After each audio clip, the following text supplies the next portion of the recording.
كليوباترا هيوت كمجمرة كسامو ودأتام مأتوي تاريخ بسعرتو يتصحفو يبل وينستون تشرشل كليوباترا سعريت وي عود تنقستي أي نبرتن تاريخها خا السفح كفالو بسألاتها يتصحفو اتوم دحر موتا اب صعب الزمن هيوتن ودقاتن كليوباترا سندو ناي غريخن رومان صحفتي ورستن تጠቀምትን ናይቶም كليوباترا زدفوا سواتيم نيروم بزعبا كليوباترا الو زي ባህለሎም ዝፍለጡ ዝተወሰኑ حقታት አለው ግሪካዊት መቄዶንያዊት እምበር ግብጻዊት ከም ዘይኮነት ንሓዋ ካብ ስልጣኑ ብምእላይ ናብ ዝፋን ንግስነት ግብጺ ከም ዘይበት ካብ ጁልየስ ቄሳርን ማርቆስ አንቶኒየስን ቆልዑ ከም ዝወለደት ነብሰ ቅትለት ብምፍጻም ከም ዝሞተት እትስተረፈ ድማ ብዝርዝሪ ሰዓብ ኣብ ግዜ ንግስነት ክሊዮፓትራ ግብጻውያን ኣዝዮም ምሁራትም ነይሮም ስለዝኾነ ኸኣ ክሊዮፓትራ ኣብቲ ብህይወት ዝነበረትሉ ግዜ ብዙሕ ጽሒፋ ክትከውን ዘሎ ትኽእሎ ዓብዩ ይኹን እምበር እቶም ንዙፋን ክሊዮፓትራ ዝመንጠሉ ሮማውያን ወይ ኮነ ኢሎም ነዞም ጠቐምቲ ክኾኑ ዝኽእሉ ዝነበሩ መሰረታውያን ጽሑፋት ኣጥፊኦሞም ኣለዉ ወይ ድማ እናጠፉ ዕሽሽ ኢሎም ርእዮሞም ኣለዉ بزي أب هيوت كليوباترا زنبر ፍጻሜታት ንምስናድ ዘኽእል ጽኑዕ ጭብጥ ዘለዎ መሰረት መሓዝግን ጥንታውያንን ዘመናውያንን ጸሓፍቲ ነጻ ሓሳባቶም ብምጥቃም ብዛዕባ ክሊዮፓትራ ብዙሕ ጽሒፎም እዮም ንገለ ክሊዮፓትራ ኣምላኽ ነይራም ቴዎፊል ጋውቴር እታ ኣብ ምድሪ ካብ ዝተረኣያ ደቂ ኣንስትዮ ኣዝያ ፍጽምቲ ሰበይቲ እታ ዝበለጸ ናይ ንግስነት ባህሪ ዘለዋ ንግስቲ ብምባል ይገልጻም كليوباترا ኣብ ጥንታዊት ዓለም ንዝነበረ ናይ ወራር ቁጽጽርን ምሕደራን ዕብለላ ሓያላን ደቂ ተባዕትዮ ኣብ ዓብ ስጋ ዘእተወት ሰበይቲ ነበረት كليوباترا ኣብ ጥንታዊ ዘመን ንግስነት ሙሉእ ብገዛእ ርእሳ ከተመሓድር ዝኽኣለት እንኮ ጓል ኣንስተይቲ እታ ናይ መወዳእታ ፈርዖን ግብጺ ኣደናቒት ታሪኻዊ ስእልን እያ ዋላ እኳ ኣብ መወዳእቱ በትውዶ መበሊ ዘይነበሮ ኣዝዩ ሓያል ንግስነት ናይ ሮማ እንተተሳዕረት ክሊዮፓትራ ኣብቲ ናይ ንግስነት ግዜኣ ክኢላ ዲፕሎማሰኛ ሓያል ናይ ባሕሪ ኮማንደር ወሓላ ኣማሕዳሪትን ተዛራቢት ብዙሕ ቋንቋታትን እያ ነይራም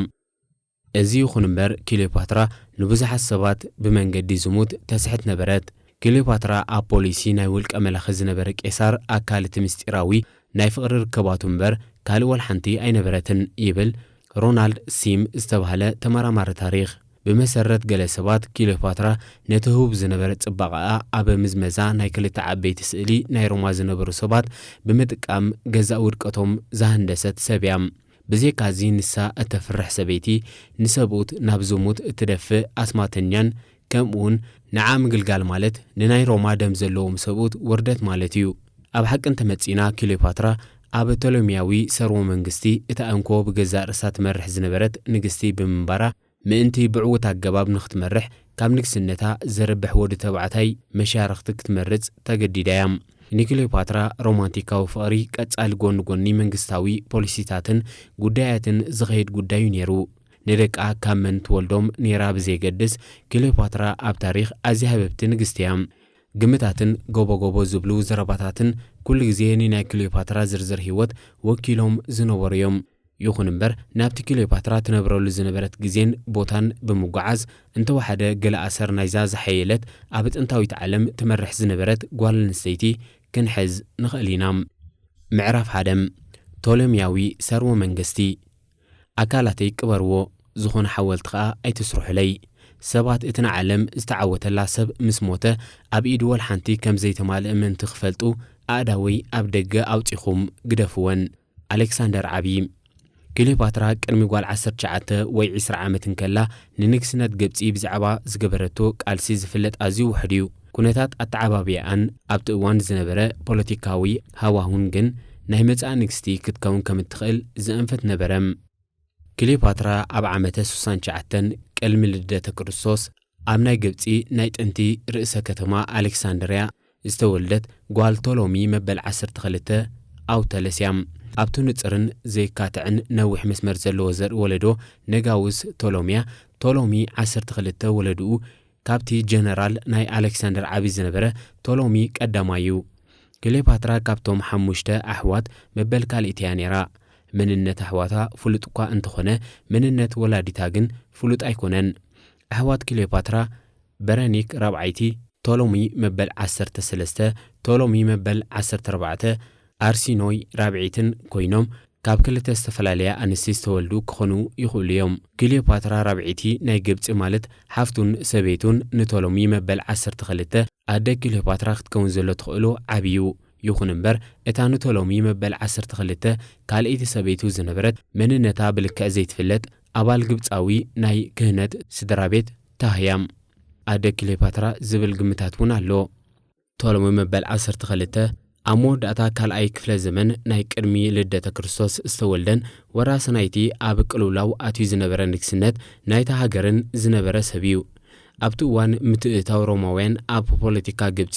ኣሸቓሊ እናኾነ መፂኡ ነበረ። ብዘይካዚ ቶሎሚያዊ ንግስነት ኣብ ውሽጡ እውን ክሰባበር ጀሚሩ ነበረ። ከም ልምዲ ቶሎሚያዊ ንግስነት ጎነፃዊ ናይ ኣሕዋት ቅልስ እዩ ንቶሎሚ መበል 12 ናብ ዙፋን ኣዕሪግዎ። ናይቲ እዋን ኣባታዊ ሕብረተሰብ ከም ዘመልክትዎ ሓፍቲ ቶሎሚ መበል 12 ክሊዮፓትራ በርኒክ ሳልሴይትያ ቀጥታዊት ወራሲት ዙፋን ነይራ። እንትኾነ ግን ጓል ኣንስተይቲ ክንሳ ንበይና መምርሓ ብዘጋጥማ ሓያል ተቃውሞ ንወዲ ሰብኣያ ማለት ቶሎሚ መበል 11 ክትምርዓዎ ተገደደት። ቶሎሚ መበል 11 ንበርኒክ ሳልሴይቲ ቀተላም። ህዝቢ ግብፂ ከዓ ኣብቲ ዝሰዓበ ናዕቢ ንቶሎሚ መበል 11 ቀተልዎ። ንጉስ ቶሎሚ 12 እምበኣር ኣብዚ ብደም ዝተጨማለቐ ፖለቲካ ስድራ ቤት እዩ ዝኣተወ። እቲ ምቅታል ዝመልኦ ቶሎሚያዊ ንግስነት ኣብ መንጎ ህዝቢ ግብፂ ሕማቕ ስም ኣውሂቦ እዩ።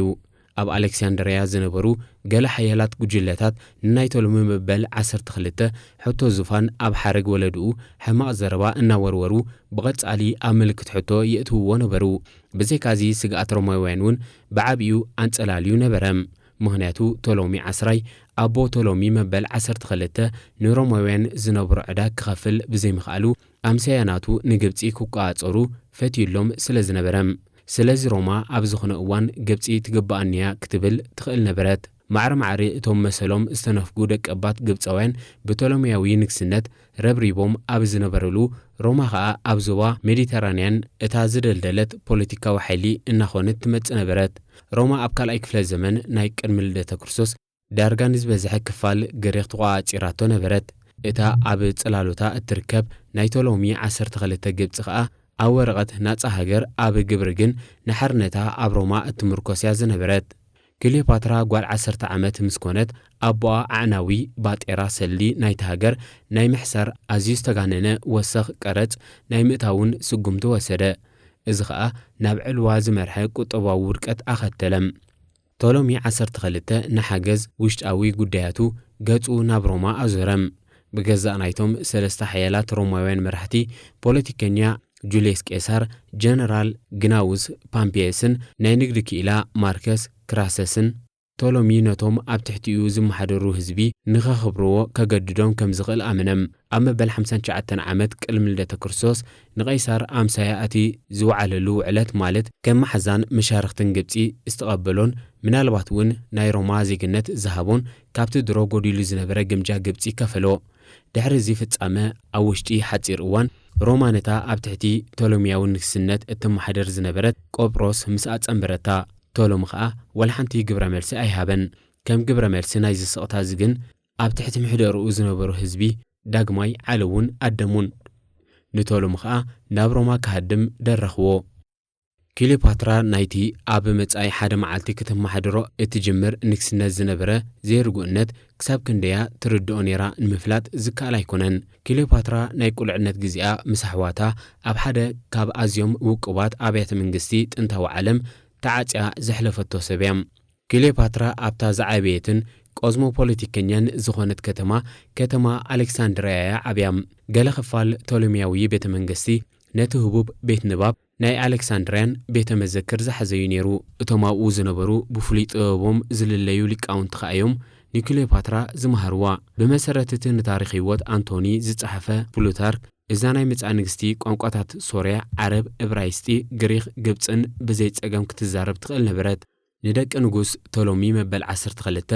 ኣሌክሳንድርያ ሓንቲ ግርምትን ሰሓቢትን ነዞም ናይ መጻኢ መራሕቲ ናብ ምሁራት ዓለማውያንን ብስነ ምግባር ዝወደቑን ዝገበሮም ዕድመ ኩትትና ዘብጽሐት ሜድያ ነይራም። ቶሎሚ 12 ኣብ መበል 58 ቅድሚ ልደተ ክርስቶስ ናብ ስደት ምስ ኣምርሐ ሓፍቱን ናይ ቀደም በዓልቲ ቤቱን ዝኾነት ክሊዮፓትራ ሻድሸይቲ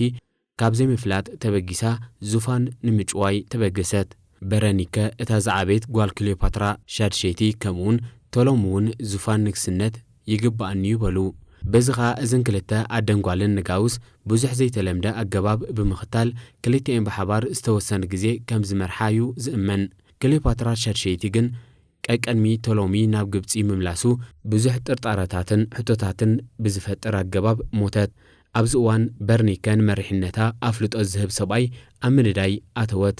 በርኒከን ሰብኣያ ኣርኬልያዎስን ንግብፂ ብናጽነት ንኽመርሑ ኣብ ምድላዋት ኣተዉ እዚ ግን ንሮማ ባህ ዘብል ኮይኑ ኣይተረኸበን ቶሎሚ መበል 12 ከዓ ንጋቢኔስ ኣመሓዳሪ ሶርያ ንግብፂ ብምውራር ዙፋኑ ክመልሰሉ ኣእምኖ እቲ ዝሰዓበ ወራር ዓውት ነበረ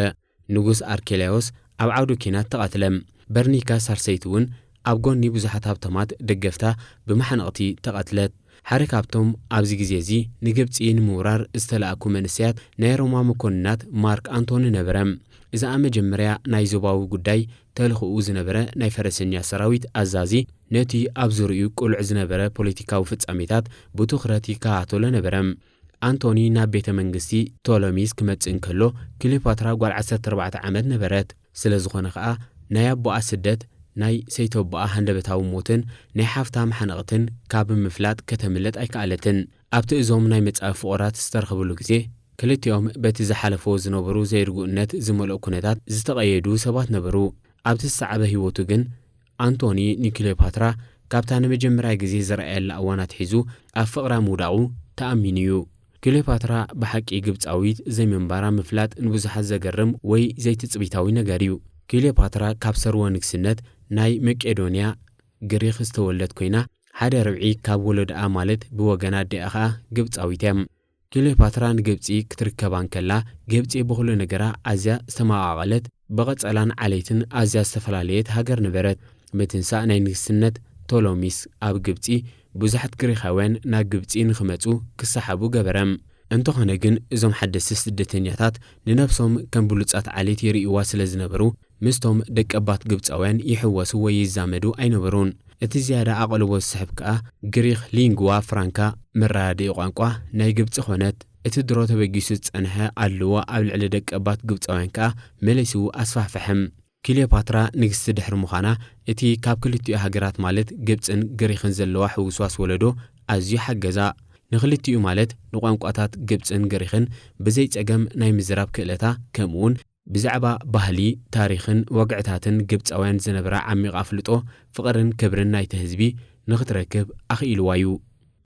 ምዕራፍ 2 ክሊዮፓትራ ከም ንግስቲ ክትኣትወሉ ትኽእል ካልእ መንገዲ ዝነበረ ክሳብ ዘይመስል ኣብቲ መደቀሲ ቦርሳ ክትማጣላዕ ጀመረት ኣጶዶረስ ድማ ኣሲሩ ቦርሳ ናብ ቄሳር ኣእትዎ ፕሉታርክ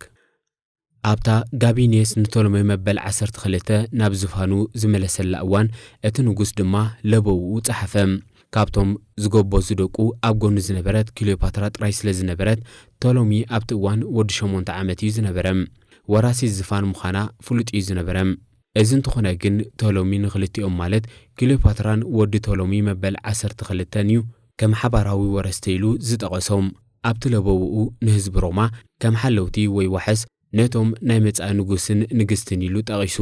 እዚ ለበዋዚ ልሙድ ዘይኮነ ስለ ዝነበረ ምናልባት ንሮማውያን ኣብ ግብፂ ሕጋዊ ምትእታው ንኽህልዎም ተባሂሉ ዝተገብረ ክኸውን ይኽእል እዩ ምዕራፍ 3 ክሊዮፓትራን ጁልየስ ቄሳርን ዝተፈትኻ ብሩተስ እቲ ኣበር ኣበ ከዋሃብትና ዘይኮነ ኣባነ እዩ ዘሎ ዊልያም ሼክስፒር ሓሳብ ፕሉታርክ ክእመን ዝኽእል እንተደኣ ኮይኑ ክሊዮፓትራን ቄሳርን ድሕርታ ብቕልጡፍ ኣብ ፍቕሪ ዝወርቑላ ናይ መጀመርያ ርክቦም ኣብ ቤተ መንግስቲ ናሕድሕዶም ተወሳሲዶም እዮም ክሊዮፓትራ ኣብቲ እዋን ጓል 21 ዓመት ክትከውን ከላ ቄሳር ድማ ወዲ 52 ዓመት ነበረ ብመሰረት ፕሉታርክ ክሊዮፓትራ ንቀይሳር በቲ ሰሓቢ መልክዓ ጌራ ከም ዝማርኸቶን ቄሳር ከዓ ንከምዚ ዓይነት ጾታዊ ዝምድናታት ምስ ሓያላት ደቂ ኣንስትዮ ፈለማዩ ስለ ዝነበረን ኣብ መንጎ ክልቲኦም ክምስረት ንዝኽእል ጾታዊ ዝምድና ዘይተረፍ ይገብሮ ተገዳስነት ክሊዮፓትራ ኣብ ልዕሊ ቀይሳር ሙሉእ ብምሉእ ፖለቲካዊ ምኽንያት ጥራይ ዝነበሮ ክኸውን ይኽእል እዩ ቄሳር ኣብቲ እዋን ንሓውን መቀናቐንትን ክሊዮፓትራ ክጥፍእ ሙሉእ ዓቕሚ ዝነበሮ ሰብ እዩ ክሊዮፓትራ ከዓ ኣብ ጎና ክህሉ ዘገድሳ ሰብ ምዃኑ ትፈልጥ ነይራ እያ ከምቲ ዝበሃል ቄሳር ተባዕን ቆራፅን መራሒ عود بوليتيكيان استمهر ليقني نيرو كليوباتران قيصارن كأ كليتيوم نحدحدهم زتسحبون سباتيوم بزغا ازون كلت حدا حقنيا تمرات كمسرتو كيلهم يوم قيصارن كليوباترا بوقعي داغماي كم نغست جبتي ناي نغسنت كمزان كلو كاوت انس خمس نبرا فليطو كخون زلعله تخوللو ولاد كليوباترا ناي قيصاريو زبل زربا بግምት نت امصا كفطر زخيل نغرات مالت تقامتي كلاعلو زخولو ناي تقلعا ناي ولدو مننت حتون نزفان كليوباترا كورس مخالون زي مخالون زبل قديات بملاعل بوليتيكاوي زعبا خنم نغزي اغن تنسي كليوباترا مزخونو قداي زي تاساسر مسلم كما اكل نايتي كليوباترا نابنكسنت استملستلو دقس نود 12 عامت حوا طالما مبل 10 عامت تمرعوتو اب نغساوي بيتسب مرع احوات كاب نوح زصنحه لمدي نيرو ناي قيصر درخيت مدفع نزمرع نمكياركا استقمره بوليتيكاوي منقساس نيرو እዚ ወዲ 12 ዓመት ኣብ ማህርት ኾነ ዝኾነ ፖለቲካዊ ሓይሊ ዘይነበሮ ሰብዩ እንተኾነ ግን ኣብቲ ናይ ሓባር መሪሕነት ከም መርሐ ምህላው ነቶም ብጓል ንሰይቲ ዝምራሕ ንግስነት ኩሉ ዘይቅበልዎ ተቃውምቲ ዝዕግም ነበረም መወዳእቱ እኻ ክሊዮፓትራ በይናን ብገዛ ርእሳን ከተመሓድር ነፃ ኾነት ንቀይሳር ዝነበራ ኣድናቆት ንምርኣይ ክሊዮፓትራ ሓደ ነዊሕ ናይ ምንስፋፍ መደብ ኣፈለግኒል ሰርዐት دحر زفصامه استصحفو منጭታት لعل 400 مراخب ابز عجب ازي كم تساتفون قيصارن كليوباتران كا نزنا وارح فقرات كينوم كم زحلفونن يحبرو اب صديا 47 قلم لدته كرسوس قيصار نابي ايطاليا بمملاس موداتوس نتج جمرو وق حرحد كزازمو منتي نغبصي كحرغا تگددم ابز وان كليوباترا اب موداتا مدرخ ناي طنس غزيا اتيا نبرت سيتي قيصار كالفورنيا اتاستخبرت روماويت كاب سدراويت نغاوس زخونه سبيتي ناي روما تمليسا بمنبرا قيصار غسارسو كاب كليوباترا نمرحق كم حدا من قدير يوكخونون يخيليو كليوباترا ب 23 سنه 47 عامت قلم لدته كرسوس ودو ولدت بزعبا ولدو ناي زستولده قلعه كهلو نزخل طرطارتات نمطفاخا كليوباترا نودا فرعون قيصار زبل مصوع اسم طالما مبل 15 زبل سرو منغستاوي سم كمون قيصاريون زبل مصوع اسم هبتو قيصار ابل علزي حدش ولادو زنبر الرأيان مردا كبد زبليو قيصار اتمس كالفورنيا زنبرو لعل 10 عامتا زقصره حدار ولاد زبحال زينبريو نابروما دحر مملاسو استنافسه بزعبا مسكيليوباترا زنبرو وشمنت اب فره مبصحن زغل زينخا قداماي بهزبي صلو سب غبرو بزخا قيصار ابو قيصاريون مخانو ابلبو نسمو بزيمتقاس بقلع كهديو بستورغن ولادو مخانو تامينون نيكليوباترا سمون خطقملو فقيدولانيو قيصاريون ابس ولدلو غزي قيصار انصار فارنيكس ودي ماترايديتس عبين موغا اب اسيايو نيرو قيصار ابزوغ عود دحر موحاسو نابروما بمملاس نزعبي اقداس نزنبرو وتهدراو عود كصمبليو ترايو قيصار تخافلتزي ناي عود صمبل نخونو نيكليوباترا كمون حوان بعل بيتان تولومي مبل 15 نابروما عدي موميو كليوباترا نهصان ولادا مساته مالاتون ايتمالاتون نوصروكا انت زيكونه نودان مكلخلن نهزب روما ولادا مس قيصار زلوو ممسسال نمرأين حيزاتو كيدا كتكونغن زعبي تخوللو قيصار نزوم نغاوس مصامتي ابتين كليوباترا كابزي يدل ركب مس حدا ناي روما سند زغللا ابروبا تيبر زركب وقوب فيلاو امبروم كليوباترا كم حنتي فليتي غاشا ناي كتما روما فولي اتحازا تغبرلان ازيوم بزحت بصحتي تانجد نبرتن حركاتون بصحتي قونسلن حيال بوليتيكنيا نبر كوينو حيالن قلطفن صلات ابل علي كليوباترا زحدره سيسرو ينيرو امس كرم 46 قلمي لدته كرسوس قيصار قرعت مغابيا جوليم مسناي فينوس جيناتريكس مقدسو نيكليوباترا وفيلا كمون ابت قصري بمسلاس تسرحه ناي ورق حولتي انبرلو إذا تكبر زي أمونغو كليوباتران أده حزب روما فينوسن كمون أمونغو كليوباتران أيسيس أملاخ طولمياويت قبطن زنبر ركب زنبرو معرينت زنت سرن برم كليوباتراون نقيصار اتقدميتي حزباويت بيت نباب أبروما أبناي مهنات مرباتو أبناي ألكسندريا عودوارح أبناي ممحياش مدلاواتون عبد الواز نبرا سبيام سيسرون كالوت سعبتون سنتراتن نزم عبالتات زي بتصلات يتموتو نبرو قيصار نسنت آليو نروما ناولك أملخنت كيتوا فرحن شحوكا أمونغو سيسرون قيصارن زنبرة زمدنا بقالوتا زتقاس انت نبرة قيصار أمقابيت 15 عامت كلم لدى كريستوس مستقاتله إذن يقدم قنصل كم كل سب أزيو سنبدا 3 أبالات ناي روما سنت مالت كانيس لونجيس داكيمس بروتاسن ماركس بروتاسن كابعت أقوم بلح مساريتات بموتا أب سنة هاوس كساب زموت بموغا يوم قتيلومو أبز قيصار استقاتل اللوغزي كليوباترا ويجينا أب رومان يرات خون من الباتون نخال أيجزيا ناب قبط تمليسان يرات خون نز أسن بعد زينا بالسمعت جنا كل زدليات أرنيفا بغلطف ناب قبط هدت كليوباترا بحمل 44 عامت كلمل دتا كورسوس ناب كتما ألكسندريا بمملاس نهلو بوليتيكاو معبالاتات روما كابر حق ناتخاتاتلت بموت قيصار حزنت قيصار أزيو زقرم حيال سب أيون يرو مقتلتخا ناكلت عامتات بوليتيكاون وتهدراون نعبتات زمتأ نايسلتان كفتات فترم 43 عامت كلم دتا كورسوس أنتوني دحر قيصار ناب سلطان نممصا عم مسرع زنبرن أب غزي موت قيصار كا قنصل زنبره أوكتافيان ود 18 عامت استرعمه ود قيصار كمون لابيدس اتحيال جنرال بمخان نحموش عامتات زغطله بوليتيكاوي سلوسنت مسرتو ازم 3 سبات نريبابليك روما داغماي ناب زنبرتو نمملاسن أبزا استحمست روما حقن سرعتن نمنغاسن بزبل مسمس حبرو أب قبرقن ازم سبات أبس كحكحين اتفتات بفلايكا عبل علي بوليتيكاوين تسألاتهم أتوو نسي سارو كي ترفقوا قتلوو أوش روما زنبرو تسألاتهم وقيدهم مسزازمو ازم 3 أنفوتهم نابتهم وتهدرات كململو ناب قريخ زهدمو قتلت قيصار قبرو أبز اوان أعناو زخنة قريجت أمونغو ناي روما كلتا قند حيالان وتهدراوي قجلتات ينتسألالو نبرم كليوباترا خا ناي حاديو تقعين محاز تقددت معرف 4 فينوسن ديونيسسن فينوس مس ديونيسس كدسات كم زمت أزقلت قال أب كل بوتات زرقهم بلوتارك قاسيس حركابتهم قتلت قيصار نابتهم أبطقا مبراق نايزر كبا منقسات نكليوباترا حويسكا مرحت زنبرو ناي وتهدراتن كطواون حقزات كقبرلو محت انتو سددم قيصار رومانتيكاوي ناي مايات قعزو مس كليوباترا أب فلقنيل أحليفو كاب قبط مسوطة بدحريو 4 ليجون مالت حارج افرا سراويت ناي روماويان سراويت روما قديفيو خيدو ازوم 4 ليجوين من بقر اب عينك اسيس زاتو كليوباترا جن اب قبط زنبر كونتات ازيو زيرغو بمنبارو نوزوم 4 ليجون افرا سراويت كتفانوهم كم زي تخيل بموسان ناب بروكونسولا دولابلا ناي سوريا سددتهم كليوباترا دجيم شارا زيبلا اكالاي نبرتن قاسيس نتوم ناب سوريا زخدو زنبرو 4 ليجون وتهدرات كليوباترا دحر مختارو كليوباترا مؤزوزنتان سممعتان مستوم سلساو سمرت زمسرتو ام حدرتي كتقبر مخانان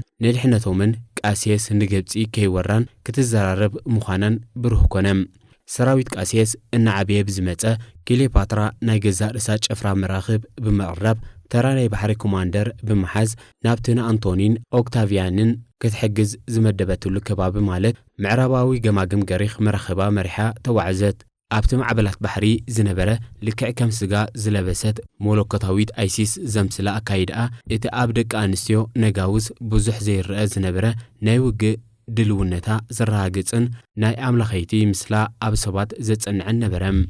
قاسيس نكليوباترا نمغرات علمو ጨፍራ መራኸቡ ናብ ገማግም ባሕሪ ግሪኽ ሰደደም እንትኾነ እዞም ክልተ ሓይልታት ማለት ናይ ቃሲስን ክሊዮፓትራን ኣብ ዓውደ ውግእ ክራኸቡ ኣይከኣሉን ምክንያቱ ናይ ክሊዮፓትራ መራኸብ ብሰንከቲ ዝነበረ ብርቱዕ ማዕበል ከቢድ ዕንወት ስለ ዝወረደንን ክሊዮፓትራ ንባዕላውን ኣብ መላእቲ ናይ ባሕሪ ጻንሖታ ብሕማም ባሕሪ ተጠቂዓ ስለ ዝሕለፈቶ ናይ ኮማንደር ተረኣ ክትጻወትን ስለ ዘይከኣለትን እቲ ዕላማ ግን ገና ኣቦቱ እዩ ዝነበረም أمسيا نايتي أنصار قاسيس أب بحر تجبرو زنبرت من قصاصات كليوباترا نتوم سلساو سمرت نايروما نيكيساريون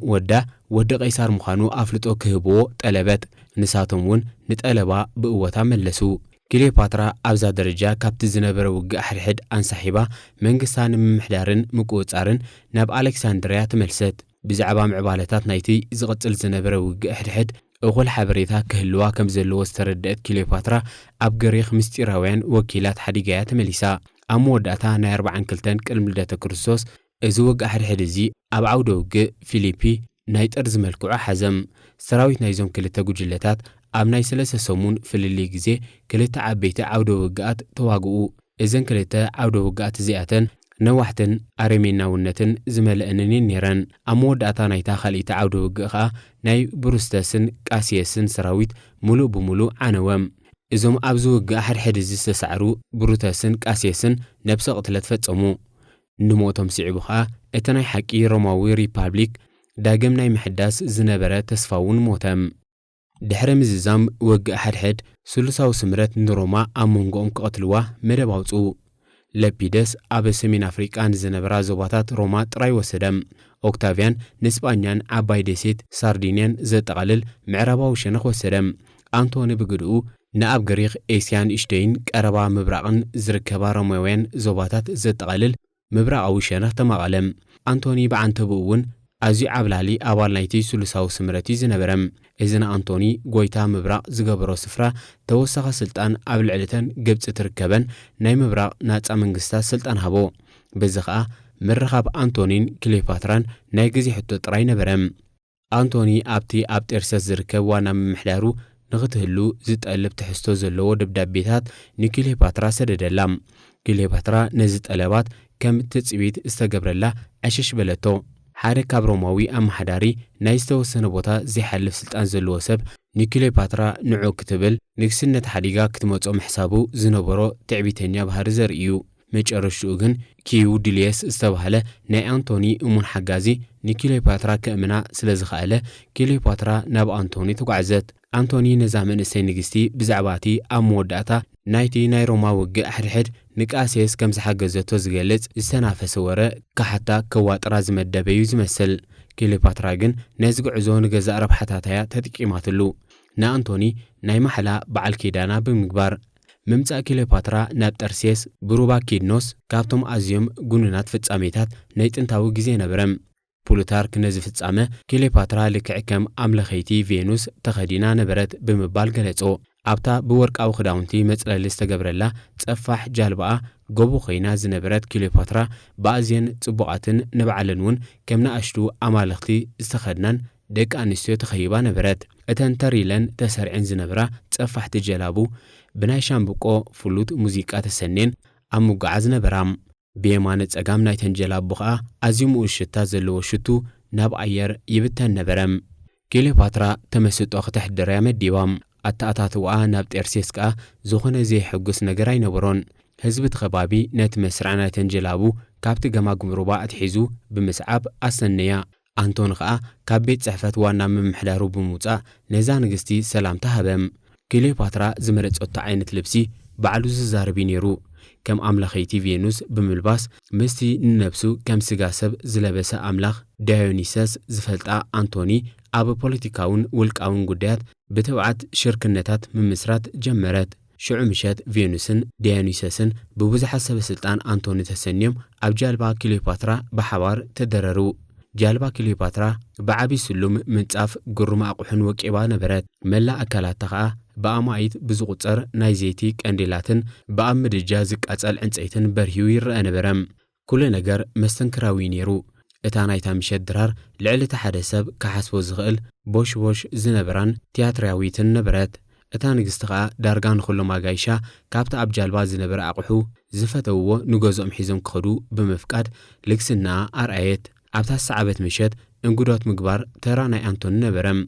ነታ ምስታ ቅድሚኣ ምሸት ዝነበረት እንጉዶት ብምውድዳር ዘሕፈር ተራዓይነት ኣቕርቦቱ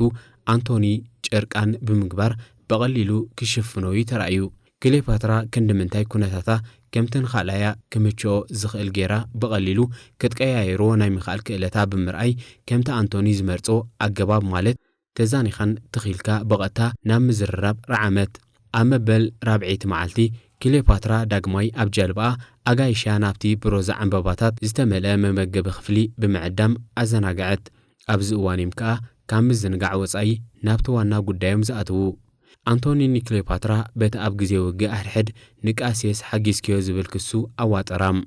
ንሳ ግን ንናይ ቄሳር ሮማውያን ወተሃደራት ናብቲ ኣብ ሶርያ ዝነበረ ዶላበላ ከም ሰደደቶምን ንጭፍራ መራኸበ ኸኣ ናብ ገሪኽ ከም ዝመርሐተንን ብምንጋር ነዚ ጉዳይ ብቐሊሉ ክትምዝምዞ ከኣለት ክልቲኦም እዚኦም ንኣንቶንን ምሕጋዝ ዝተገብሩ ፈተነታት ዕውታት ኣይነበሩን ዶላበላ ነፍሲ ቅትለት ስለ ዝፈጸመ ኸኣ ሓቀኛ ዓላማ ወይ ደረኺት ክሊዮፓትራ ንምፍላጡ ዝከኣል ኣይነበረን ንሕጂ ግን ቃል ክሊዮፓትራ ጥራይ እኹል ነበረም ዓወቱ ኣብኡ ምርኣ ከም ዝነበረ ንኣንቶኒ ዝእመነት ክሊዮፓትራ ናብ ተኻላይ ዕላማ ናይ ዝጉዕዝኣ ሰገረት ክሊዮፓትራ ነቶም ናይ መወዳእታ ክልተ መተሃላለኽቲ ዙፋና ንምእላይ ሓገዝ ኣንቶኒ ትደሊ ነበረት ኣርሲኖይ ሓፍቲ ክሊዮፓትራ ኣብ ግዜ ዓወት ቄሳር ኣብ ሮማ ብመውቆሕ ተኣሲራ ኣብቲ ኣብ ኤፌሶን ዝርከብ ቤት መቕደስ ኣርጤምስ ከም እስርቲ ተታሒዛ ነበረት ዋላ እኳ በዚ መንገዲ ኣርሲኖይ ካብ ግብፂ ከም እንትንጸል እንተተገብረ ገለ ክፋል ግብፃውያን ግና ንኣርሲኖይ ይድግፉን ናይ ብሓቂ ንግስነቶም ንሳ ምዃና ይኣምኑን ነበሩ ኣብ ሓፂር እዋን ኣርሲኖይ ብሓደ ካብ ናይ ኣንቶኒ ቀተልቲ ተበፅሐት እዚ ምብፃሕ እዚ ኸኣ ካብ ተርጊላትሉ ዝነበረት ቤት መቕደስ ናብ ሞት ኣሳገራም ብድሕሪዚ ክሊዮፓትራ ነቲ ቶሎሚ መበል 13 ምዃኑ ዝዛረብ ካልኣይ መተሃላለኽታ ክቐትለላ ንኣንቶኒ ሓተተት ከምቲ ዝበሃል ቶሎሚ ሓውን ናይ መጀመርያ በዓል ቤትን ክሊዮፓትራ ኣብ ምውዳእ ውግእ ኣሌክሳንድርያ ኣብ ዝነበረ ዓውደ ውግእ እዩ ተቐቲሉ ይኹን እምበር ደገፍቱ ንሞቱ ንይምሰል ብምፍብራኽ ናብ ኣቦኡ ብምዃን ሓድሽ ሰራዊት ክምልምሉን ካንጹን ዝኽእልሉ ሓደ ብሕት ዝበለ ቅዱስ ቦታ ወሲዶሞ ክኾኑ ዘሎ ትኽእሎ ኣዝዩ ዓቢ ነበረም እዚ ካልኣይ ስጋኣት እዚ እውን ክውገድ ነበሮ ኣንቶኒ ኸኣ ፈጸሞ ሕጂዛ ዝኾነ ዝርአ ተጻራሪ ተሃላለኺ ንስልጣናይ ዘይነበራ ክሊዮፓትራ ኣብ ምብራቕ እታ ዝሓየለት ንጻ ኣመሓዳሪት ናብ ምዃን ገጻ ከተመርሕ ጀመረት ሓገዝ ኣንቶኒ ግና ሙሉእ ብምሉእ ካብ ልግስን ልውህናን ዝብገስ ኣይነበረን ኣምሳያ ውዕለቱ ንድሕነት ሮማ ካብ ናይ ደገን ውሽጥን ጸላእቲ ንዝግበር ቃልሲ ክድጉምን ኣብቲ ክገብሮ ዝዳሎ ዝነበረ ዘመተ ወፍሪ ክድግፎን ሓተታ ክሊዮፓትራ ኸኣ ነዚ ንምግባር ተሰማምዐት ምዕራፍ 5 ማርካ ኣንቶንን ክሊዮፓትራን ንዓ ጐይታይ ንዓ ምሳኻ ብሓይሊ ፍቕረይ ክቃለሴ ርአ ምሳይኻ ዘለኸም ስለዚ ክትከይድ ይሓድገካ ንኣማልኽቲ ኸኣ ይህበካም ዊልያም ሼክስፒርን ኣንቶኒን ክሊዮፓትራን ዝነበርን ዋና ጉዳይ ድሕሪ ምዕጻውን ርክቦም ናብ ፍቕሪ ድሕሪ ምስጋሩን ክሊዮፓትራ ንኣንቶኒ ናይ ሓጋይ ግዚኡ ምስኣ ኣብ ኣሌክሳንድርያ ክሕልፎ ዓደመቶ ኣብ ሕዳር ዓመት 41 ቅድሚ ልደተ ክርስቶስ ኣንቶኒ ብሰላሕታ ኣብ ርእሰ ከተማ ግብፂ ኣተወም ኣንቶኒ ከምቲ ቀይሳር ተመሳሳሊ ምብጻሕ ክፍጽም ከሎ ዝገበሮ ሌግዎን ወተሃደራት ሒዙ ኣይመፀን ኣንቶኒ ኸኣ ኣካል ሓደ ንናጽነት ግብፂ ዘስግእ ሰራዊት ዘይኮነስ ከም ዝተፈለየ ሕፉር ጋሻ ናይዛ ንግስቲ ብምዃኑ ኣትዩ እንደገና ኣብ ግዜ ምብጻሕ ኣንቶኒ ህቡብ ዝኾነ ጽባቐ ህይወት ኣብ ንጉሳዊ ኣዳራሽ ኣሌክሳንድርያ ብሰፊሑ ብፕሉታርክ ተጻሒፉሎ ክሊዮፓትራ ኣብዚ እዋን ብዙሓት ኣጋይሽ እናዓደመት ብዙሕ ናይ ብልዕ ስተ ድግሳት ትገብር ነበረት ንሳን ኣንቶኒን ከዓ ነብሲ ወከፍ መዓልቲ ብሓደ የሕልፍዎን ነበሩ ክሊዮፓትራ ኣብ ልዕሊ ኣንቶኒ ልባዊ ስምዒት ነይርዋ ክኸውን ከም ዝኽእል ርድኡ እኳ እንተኾነ ከምዚ ዝበለ ርክብ ምስኡ ምስራታ ግን ፖለቲካዊ ዕላማ ዝነበሮ ክኸውን ከም ዝኽእል ምሕሳብ እውን ኣገዳሲ እዩ ከም ንመንግስታ በይና እተመሓደር ሓራ ንግስቲ ክሊዮፓትራ ብርቅያ ነይራም ኣቐድማ ኣቢሉ ኣብ ቶሎሚያዊ መንግስቲ ዘይተመርዓዎ ነጋውስ ነይረንን ንኣብነት ኣሞ ክሊዮፓትራ በሬኒከ ሳልሰይቲ ከምኡውን ሓፍታ በሬኒከ ራብዒቲ ንቤነን ኮይነን ነጊሰንን እንተኾነ ግን ንኽምርዓዋ ብዙሕ ጸቕጢ ተገይሩለን እዩ ንግስነተን ከዓ በቲ ረፅማዊ ሞተን እዩ ኣብቂዑ ኣዝየን ውፅኢታውያን ደቂ ኣንስትዮ ኣመሓደርቲ ቅድሚ እዚ ናይ ክሊዮፓትራ ግዜ ዝነበራ ክሊዮፓትራ ብኣተን ተጸልያ ክትከውን ዝለዓለ ትኽእሎ ዘለወንን ከም በዓል ግብፃዊት ንግስቲ ሃብቲ ሽፕሳት ኣብ 15 ክፍለ ዘመን ቅድሚ ልደተ ክርስቶስ ንግስቲ ዝነበረት ከምኡውን ሃሊካርናሶስ ንግስቲ ኣርጤሜስያ ኣብ 5 ክፍለ ዘመን ቅድሚ ልደተ ክርስቶስ ንግስቲ ዝነበረት ክትጥቀሳ ዝኽእል ኣለዋ ቀፂለን ዝመጻ ነጋውስ ከም በዓል ዲናሚስ ናይ ቦስፖሮስ ኣብ 17 ዓመት ቅድሚ ልደተ ክርስቶስ ክሳብ 7 ድሕሪ ልደተ ክርስቶስ ንግስቲ ዝነበረት ከምኡውን ናይ ፓልሚራ ንግስቲ ዜናብያ ካብ 67 ክሳብ 72 ንግስቲ ዝነበረት ንድሕሪት ብምምላስ ንክሊዮፓትራ ከም ቀንዲ ኣብነተን ዝረኣያ ነጋውስን ክሊዮፓትራ ንናይ መጻእ ሓራ ደቂ ኣንስትዮ ነጋውስ ኣሰር ዘዳልወት ንግስቲ እያ ብተወሳኺ ክሊዮፓትራ ቦታኣ ንምፅራዕን መንግስታ ንምክልኻልን ካልእ ወራሲ ክተፍሪ ነይርዋ ቄሳርዮን ኣብዚ እዋን ጽቡቕ ይዓቢ ነበረ ሮማ ኸኣ ከም ወድን ወራስን ቄሳር ኣፍልጦ ሂባቶ እያ يخون مر حدا وراسة رحيسكا مصرح أسقا خونتات زفتر نبرم كليوباترا خا سبعي بعل بيت ناي مهلاو طموح زنبرا أيتمثلن ويون ولا أنت دليت سبعي كونا كتمرتو ادخل سبعي جنا أيترأيان نبرم كم لمدي تلومياوي سروان نكسن استجبرا مرعى مسحواتا كليتيو أي سرحن مهنياتو كليتيوم استمرعوا طموحواتا تأنيحهم تردايم كينوم بعبيقا زغن وراسك خون زغل ولاد زي فري حداري نيرو أبت مجمرة نكسنت جزيئة كليوباترا كابسر ونكسنت سليوكيد وي مكيودينيا بعل بيت المركب بعث فتينا نيراك تكون تخيليا حجي أبزوال 28 و 29 عامت زغنت اللو جزيئة سلت أنا نسو أين مقداف دليت زنبرا عينت نقستي أين برتن انتو خنا اتجزيئة كليوباترا كالو قلعا ولاد نخلوا زقابر نبرا بينا أتم حدر زنبرت كليوباترا جن كأنم متناسا رجوءنت منجستا أو قمت كتأتون من الباتون انت عينت جوجلتات نكسنتها نممنتال كما يزبولو جوجلتات يتقبيوا كلو كم زغلون كتحسبولون يروا أبت انتاو يتقبتي بزعبا وليد زملكات زحسابلو زنبرا تعنا وسعبينات نكليوباترا نزناي مولاد مدبا داقماي كتحسبلو قسبا كمت أنا زغل سعبينات تعنا نمدر دما بيستخال متن نزد حروايت إنسا كابت قدماي كترحا ومدبت كيساريون أبزوان ودشوعة عامت يزنبرم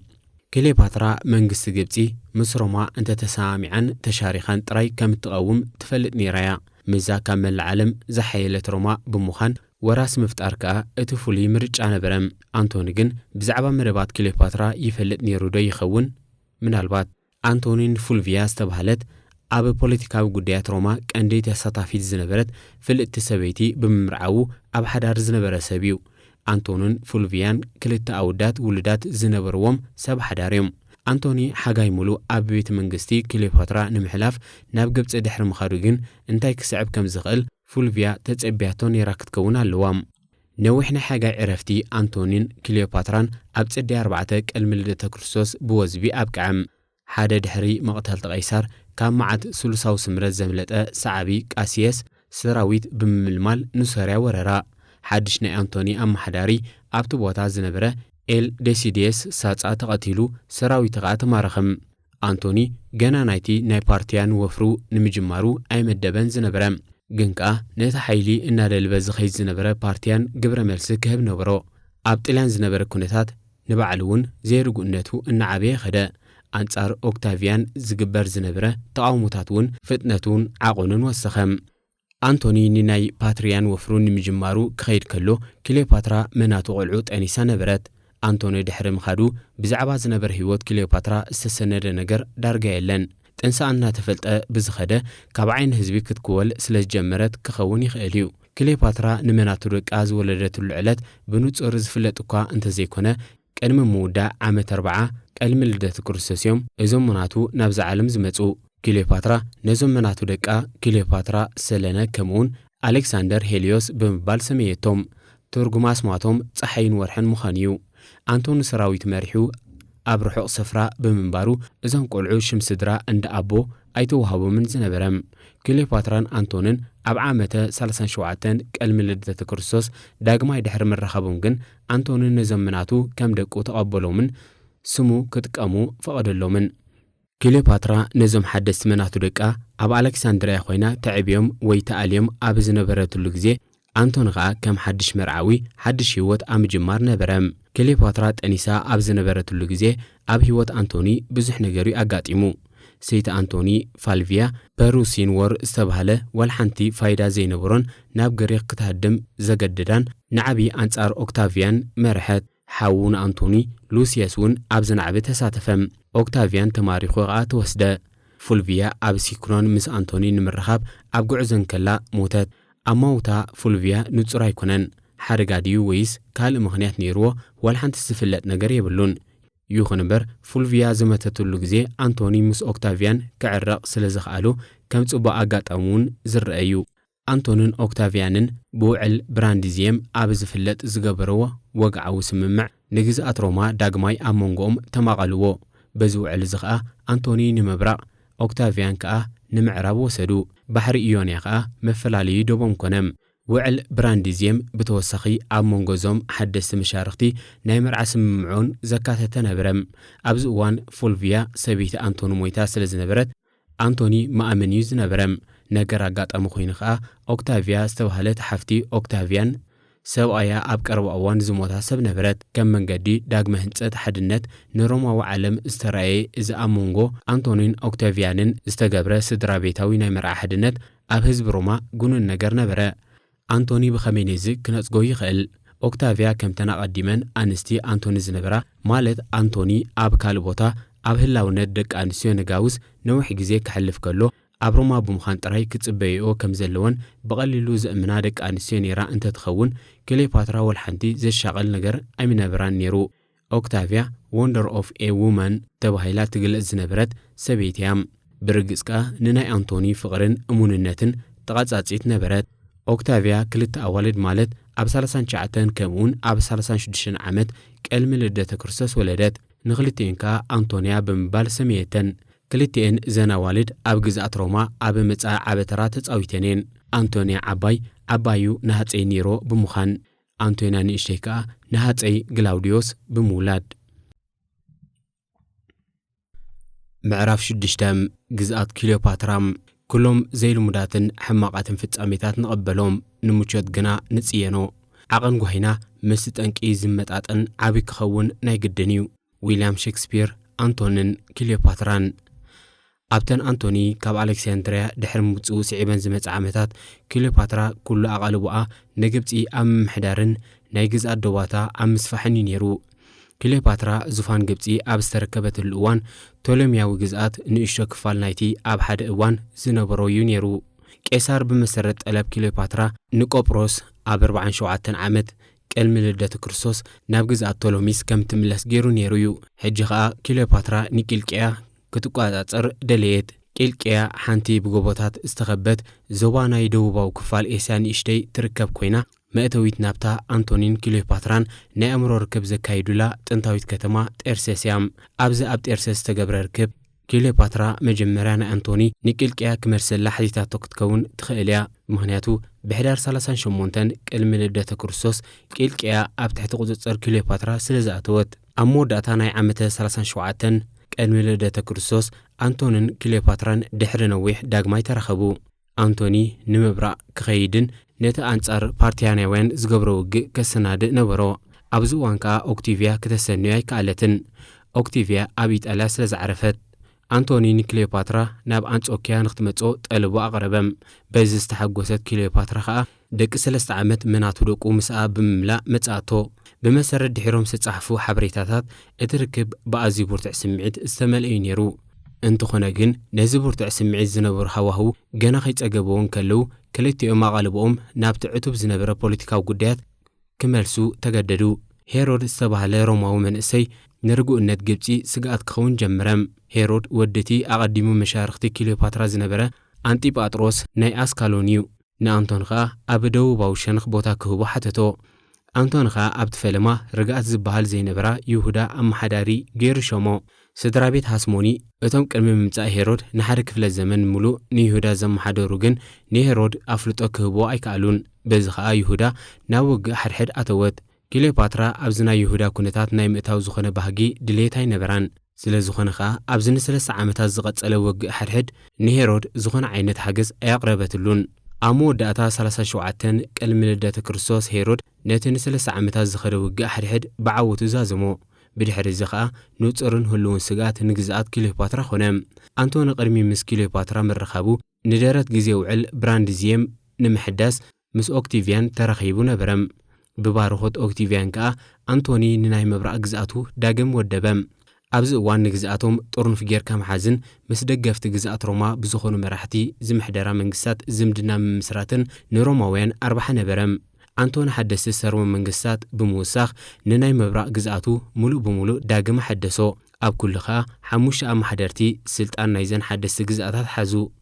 ገላትያ ኣብ ማእከላይ ክፋል ኤስያ ንእሽተይ እትርከብ ግዝኣት ንኣቐዲሙ ሰክረታሪ ናይ ሮማ ዝነበረ ንጉስ ኣሚንታስ ተዋህበት ካፖዶክያ ንንጉስ ኣርኬላዎስ ተዋህበት ኣብ ሰሜን ዝነበረት ግዝኣት ፓንቶስ ከዓ ንንጉስ ፓልሞን ተዋህበት ክልቲኦም ምስ ዝሓዝዎ ግዝኣት ንጉሳዊ ይኹን ስድራ ቤታዊ ምትእሳር ዘይነበሮም እዮም ሄሮድ ከዓ ራብዓይ ብኣንቶኒ ዘውዲ ዝደፍአን ንጉስ ይሁዳ ዝኾነን እዩ እታ ናይ መወዳእታ ሓምሸይቲ ከዓ ንግስቲ ክሊዮፓትራ እታ አንኮ ነቲ ዝሓዘቶ ግዝኣት ንኸተመሓድር ሰርወ መንግስታዊ ናይ ውርሻ መሰል ዝነበራን እታ አንኮ ጓል ኣንስተይትን ነበረት